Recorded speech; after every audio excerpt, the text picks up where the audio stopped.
-8 degree Celsius है। मुझे बस एक ही डायलॉग अभी याद आ रहा है।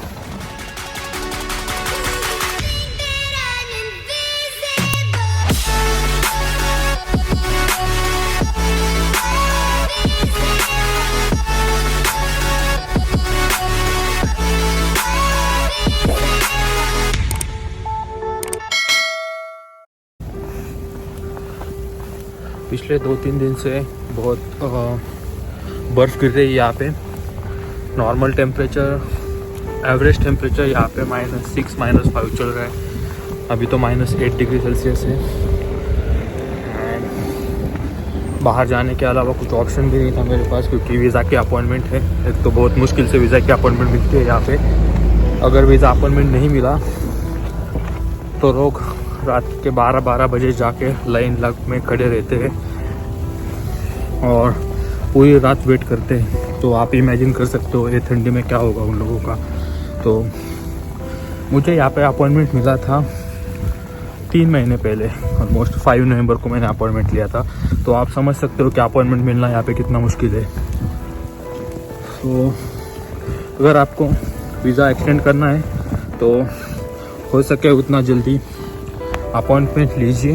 एंड विदाउट अपॉइंटमेंट ट्राई ही मत कीजिए जाने का, क्योंकि बहुत मुश्किल होता है।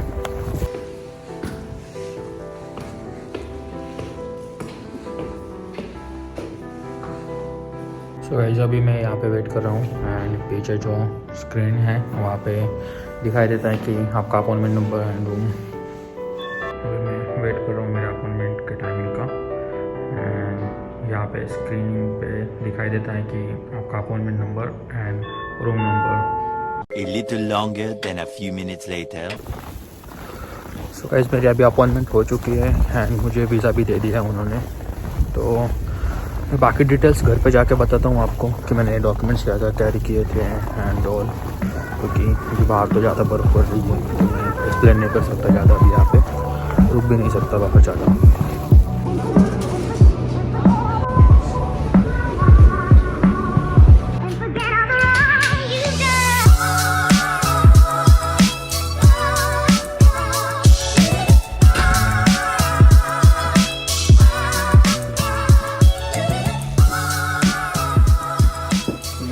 वीज़ा तो एक्सटेंड हो गया है, तो मेरा स्टडी अभी 6 महीने का बाकी है। तो उन्होंने 1 साल का वीज़ा मुझे दे दिया है। फिर भी मैंने रिक्वेस्ट किया था, क्योंकि मुझे फिर 6 महीने बाद जाके 100 यूरो देना पड़े। ये डिपेंड होता है कि आपके सामने ऑफिसर कैसा बैठा है। ऐसा किसी को श्योर नहीं है कि हर किसी को सेम ही वीज़ा मिलेगा। तो आपको वीज़ा कितना मिलेगा, ये जो ऑफिसर्स है आपके सामने, उसके ऊपर भी डिपेंड है बहुत सारा। क्योंकि अभी जिस मैडम के साथ मेरी अपॉइंटमेंट थी, she was a kind person and कि शायद मेरे पास सभी डॉक्यूमेंट्स अच्छे से थे, इसलिए शायद उन्होंने मेरा 6 महीने का स्टडी बाकी था, फिर भी 1 साल का वीज़ा मुझे एक्सटेंड कर दिया था मेरे रिक्वेस्ट करने पे। तो ये डिपेंड है कि आपका वीज़ा आगे कितना होगा। जैसे हम जब इंडिया से वीज़ा लेते हैं तो हम ब्लॉक अकाउंट बनाते हैं यहाँ पे। तो उसमें हम पैसे ब्लॉक करते हैं 1 साल का वीज़ा लेने के लिए। स्टूडेंट का वीज़ा एक्सटेंशन 2 टाइम पे हो सकता है। जैसे कि जब फर्स्ट टाइम हम आते हैं यहाँ पे, तो मोस्टली 6 मंथ्स का हमें वीज़ा मिलता है। तो उस टाइम पे हमारे पास ब्लॉक अकाउंट होता है, तो आप इजीली ब्लॉक अकाउंट दिखा सकते हो, आपको कुछ टेंशन नहीं है। तो बहुत सारे लोगों को एक सवाल होता है कि वीज़ा एक्सटेंशन के टाइम पे भी आपको फिर से ब्लॉक अकाउंट दिखाना होगा क्या। तो एक्चुअली नहीं होता है। आपके जो बैंक स्टेटमेंट है वो दिखाने पड़ते हैं। आपके पास इनफ फंड है तो आपका वीज़ा एक्सटेंड हो जाता है। और अगर आपके पास कुछ यहाँ पे पार्ट टाइम जॉब है तो बहुत आसानी से आपका वीज़ा अच्छे से एक्सटेंड हो जाएगा ज़्यादा टाइम के लिए।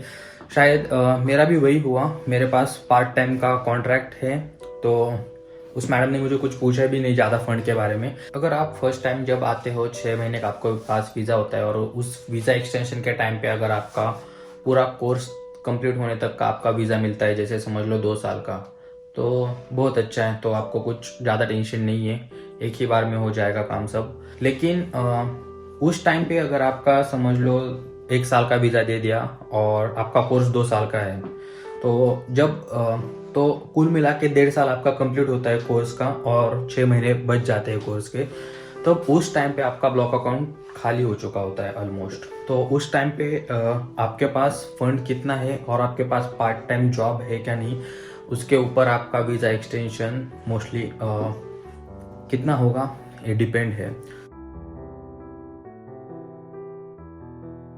तो लेकिन कुछ स्टूडेंट्स एक गलती करते हैं कि वो अपने दोस्त से पैसे ट्रांसफ़र कर लेते हैं और फंड दिखाने के लिए। देखिए ये फंड जो है वो आपका स्टे करने का या का प्रूफ नहीं है कि आपका फंड है, या आपके दोस्त के पैसे हैं वो आपको देने होंगे रिटर्न। तो कुछ महीने पहले मेरे दोस्त ने मुझे एक मैसेज किया था कि ऐसा लोग करते हैं, और जो इमिग्रेशन ऑफिस है जर्मनी का, उन्होंने एक नोटिस भेजी थी लोगों को कि कुछ स्टूडेंट्स ऐसा करते हैं, तो ये फंड एक्सप्लेन करो या फिर आप डिपोर्ट होने को तैयार हो जाओ। तो मैं यही कहूँगा कि ऐसा दूसरे दोस्तों से पैसे मत लीजिए।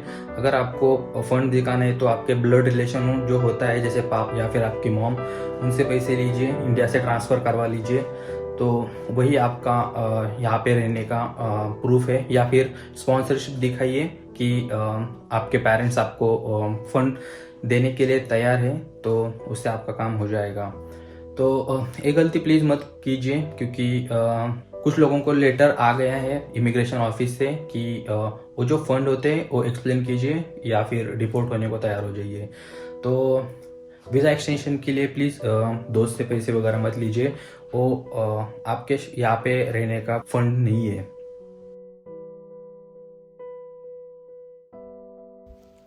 सो गाइज, ये जो लिंक है अपॉइंटमेंट बुक की, ये बर्लिन की लिंक है, तो ये डायरेक्ट लिंक मैं डिस्क्रिप्शन बॉक्स में डाल रहा हूँ।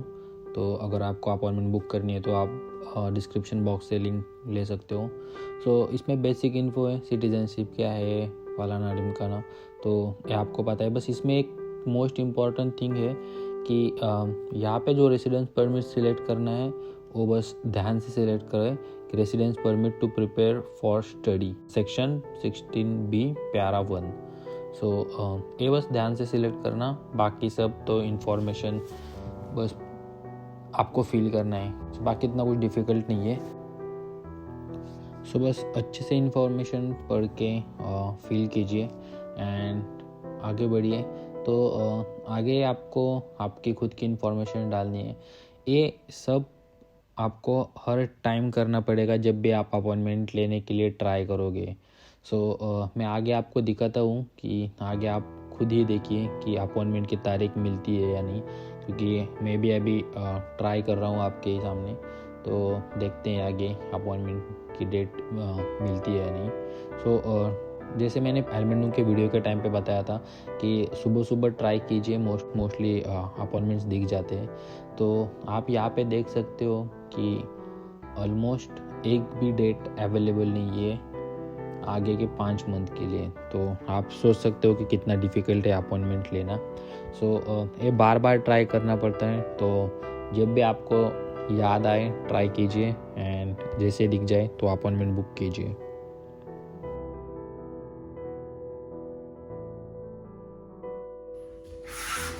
सो बात करते हैं डॉक्यूमेंट्स की कि मैं क्या क्या लेके गया था।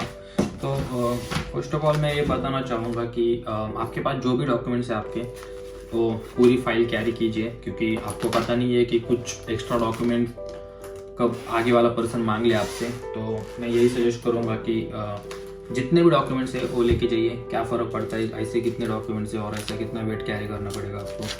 तो जो एप्लीकेशन फॉर्म है उसके नीचे सब डॉक्यूमेंट्स ऑलरेडी उन्होंने मेंशन किए हैं कि आपको क्या क्या लेके जाना है। तो एप्लीकेशन फॉर्म, आपका यूनिवर्सिटी का एनरोलमेंट लेटर, आपका हेल्थ इंश्योरेंस एंड आपके लास्ट 6 महीने के बैंक स्टेटमेंट्स जर्मनी के। तो एंड एक्स्ट्रा मेरे पास पार्ट टाइम का कॉन्ट्रैक्ट था, तो मैंने पार्ट टाइम का कॉन्ट्रैक्ट भी लेके गया था। उसके साथ आपका सिटी रजिस्ट्रेशन जर्मनी का, एलमेंडू, आपका वैलिड पासपोर्ट एंड एक फ़ोटो। That's it. तो यही लगता है, अगर कुछ मिस में हुआ होगा तो मैं वीडियो में डाल दूंगा कि क्या डॉक्यूमेंट मिस हो गया है मुझसे अभी बताते टाइम पे। लेकिन मैंने यही कैरी किया था, तो मेरा तो अभी इस पे वीज़ा हो गया। सो जो एप्लीकेशन फ़ी है वो अभी 100 यूरो कर दिए हैं, क्योंकि अभी पासपोर्ट पे वीज़ा प्रिंट नहीं होता है। सो आपको वीज़ा का कार्ड आता है बाय पोस्ट 4 to 6 वीक्स के अंदर, लेकिन आपको जो वीज़ा एक्सटेंड हुआ है उसका लेटर आपको अपॉइंटमेंट के टाइम पे ही दे देते हो। तो आप कार्ड से पेमेंट कर सकते हैं, वहाँ पे मशीन होती है और वहाँ पे जाके आपको बस पेमेंट करना है। आपका 100 यूरो चार्जेस है उसके। I think that's it for video guys. अभी बर्लिन में बहुत बर्फ़ पड़ रही है, लास्ट साल कुछ भी बर्फ़ नहीं थी, तो कुछ नया एक्सपीरियंस मुझे भी मिल रहा है यहाँ पे बर्लिन में। एंड शायद आगे जल्दी मैं नया व्लॉग बनाऊंगा। थोड़ा अगर बर्फ़ रही यहाँ पे अच्छी तो इस वीकेंड पे जाके मैं अच्छा सा ब्लॉग बनाऊंगा। तो मिलते हैं नेक्स्ट वीडियो में। Stay safe, stay